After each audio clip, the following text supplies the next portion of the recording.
conflict. Alright, that is from here to here, sorry, and go into the context and explain how it leads to the conflict in Sri Lanka. In so doing, you would have scored attained L6, alright, sorry, L3, level 3. I say again, you would have attained level 3 for your discussion. Alright. Okay, from this point, you must then discuss the other factors. Okay, I'm teaching you guys, as I've said just now, to hit the level 4 for essay writing. So from here, you don't really have to say whether this is or not an important factor. You just need to relate the other factors in this essay. So this is one of the things that you need to. However, there are also other factors which led to the conflict in Sri Lanka. Okay, for example, education. Again, in this case, this essay provide a simple generic discussion about education, and in this case, in this conflict, education here is largely associated with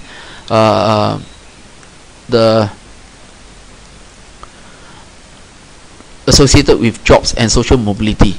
Alright, with good education, as I said here, one can increase his social mobility and increase his wealth and resources, without which one could slip into poverty, and that could mean survival. That could mean that survival could be an issue. Alright, okay,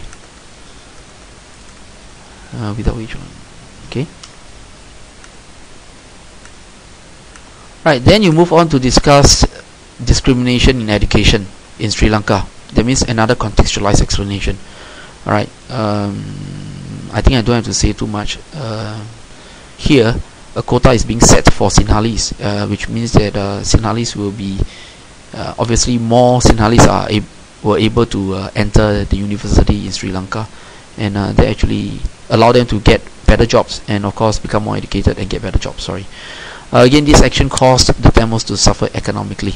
Right. So a lot of so-called socio-economic implications for this sort of for setting a quota in tertiary education. Right. And obviously the Tamils weren't happy about it, because it deprived them of the chance to move up the social ladder. Quality of life is often compromised as a result of this policy. Alright, and there you have it. You have discussed the given factor just now, as I've said.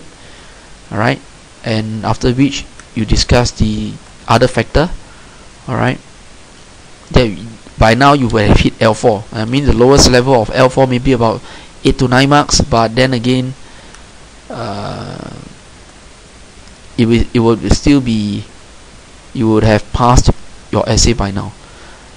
Okay, and from here you actually moved on to discuss the other factors. So another factor could be this and that. Alright, that would be what I mentioned just now. Alright, all these other factors that you are aware of, and you can include it in your discussion. Alright,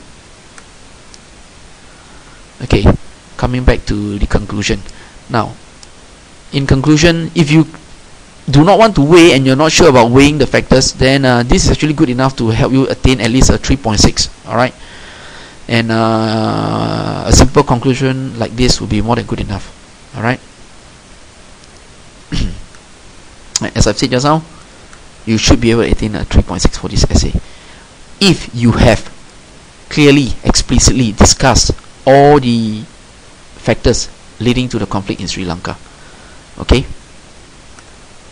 Alright, I've given you some resources for the conflict in Sri Lanka, notably the video from BBC, which is posted on the YouTube.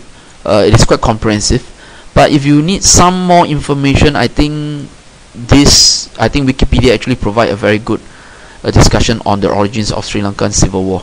Alright, it actually runs through the problems from before independence, after independence. This is historical part, rise of militancy, and some of the issues like citizenship issues, official language issues, etc., riots, Universities Act, which I've discussed just now.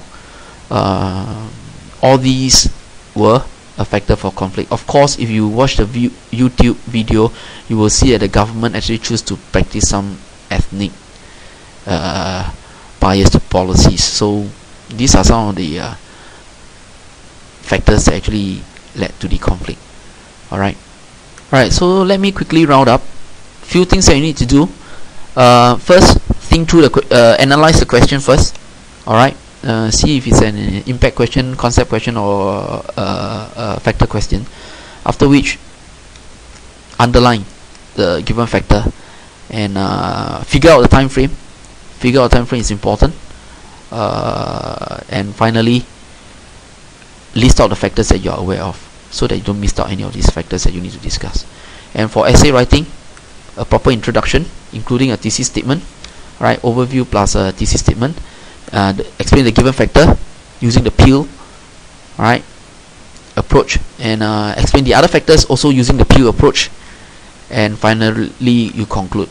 And for this part, explicit consideration of how far this will be discussed in class by your teachers, respective teachers. So for if you have any doubts, if you have any concern about this level 5, you can discuss this with your teachers, right? If not, that's basically all for today's e-lesson, right? Thank you.